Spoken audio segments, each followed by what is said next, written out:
In a jaw-dropping interview on Podcast and Chill with Meg G, former advocate for the accused in the Senzomera murder trial, Advocate Malisela Tifo, made a series of explosive claims that could send shockwaves through South Africa's justice system. Speaking candidly, Advocate Tifo painted a dark picture of corruption, cover-ups, and a sinister conspiracy at the heart of one of the country's most high-profile murder cases.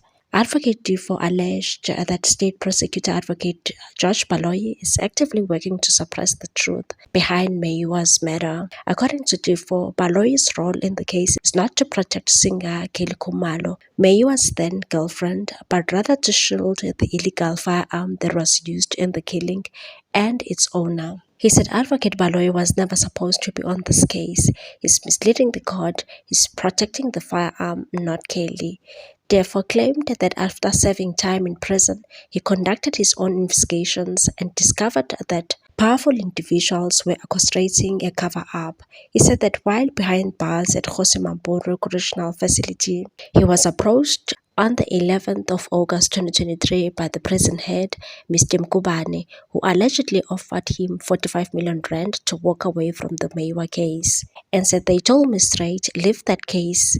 Senzo is dead, take the money because you have a good career. His life was at risk and they jailed him just to scare him off. He added that during the same meeting, he was pressured to sign an affidavit stating he would no longer represent the accused in the case and that he accepted being charged.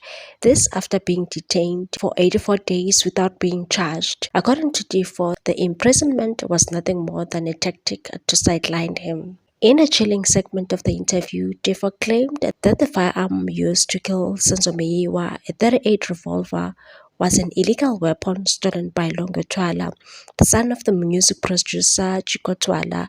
He said that after the shooting, Chico advised Kelly Khumalo not to hand over the gun to Vosloorus police and said Kelly followed Chico's instructions and hid the gun. When police first arrived at the scene, they were barred from entering the house until senior officers showed up. He named General Shadrack Sibiya, the very same Shadrack Sibiya who currently serves as a Deputy National Commissioner, has been implicated by KwaZulu-Natal Provincial Commissioner General Nhlanhla Mkhwanazi. Mkhwanazi alleged that Sibiya played a role in dismantling the political killings task team in KwaZulu-Natal, a unit that was established by President Cyril Ramaphosa.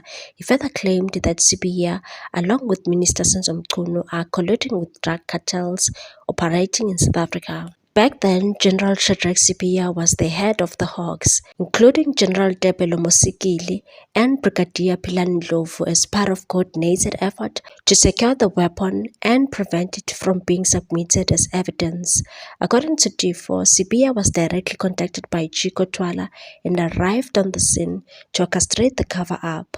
Mosiki and Sibiya were allegedly the only two who knew about the firearm, while Ndlovu, the then provincial head of detectives, was kept in the dark. Tifo claims Meyiwa did not die on en route to hospital, as officially stated, but was killed inside the Kelly Khumalo's home. The shot that killed him, fired from close range, punctured his lung, leaving him only 10 to 20 seconds to live. According to Tifo, there was an hour-long delay before Meyiwa was taken to hospital, and said one of the state's witnesses said Senzo was already at the hospital when they went to the house, but if Senzo was shot in the lung, he didn't make it that far. He died there. Tifo also cast suspicion over the death of Brigadier Ndlovu, claiming he was assassinated because he posed a threat to those involved in the cover-up.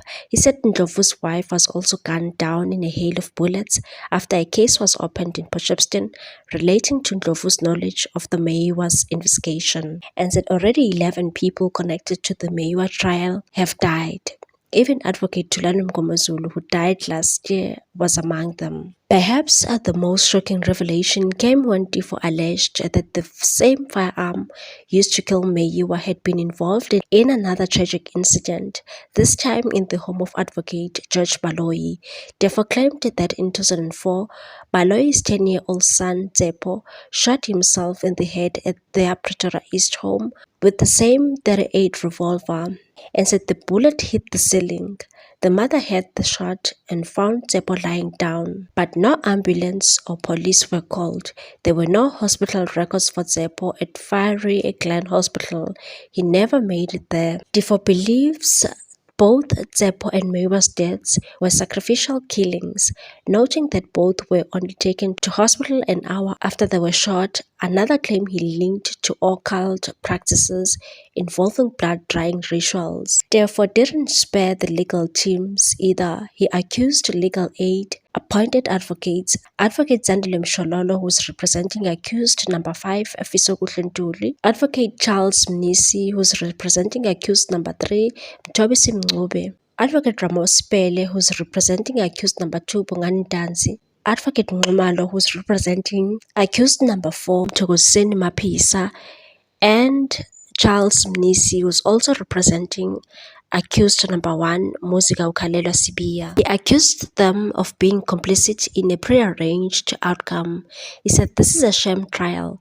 There's an agreement between these lawyers and Legal Aid SA to drag the trial out and ensure the accused are found guilty and sentenced to life by Judge Raja Mokgoatleng." He further stated that this case of Senzo Meyiwa must collapse. According to Difo, 7 million rand has already been spent on these lawyers. He alleged that the legal aid want them not to challenge Judge Raja Mokgoatleng or they will lose funding.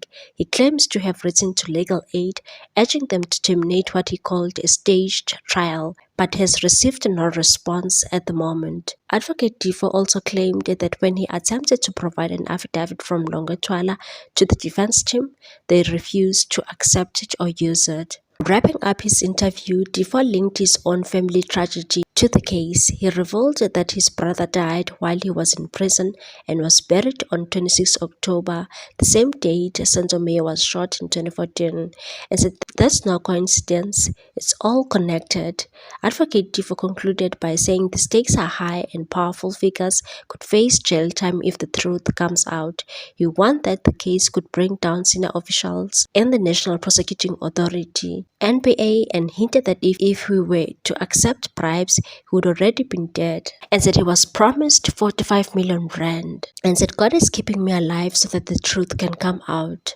Even if they offer him 100 million rand, he won't back down. The case runs deep and the country deserves the truth. Enough is enough. It stops here and it stops today. I am not going to be diplomatic about this. I am not going to waste my money hiring lawyers to speak on my behalf. Udoti nje udoti. What's your take on this one, people? Thanks for watching. Please subscribe for more news.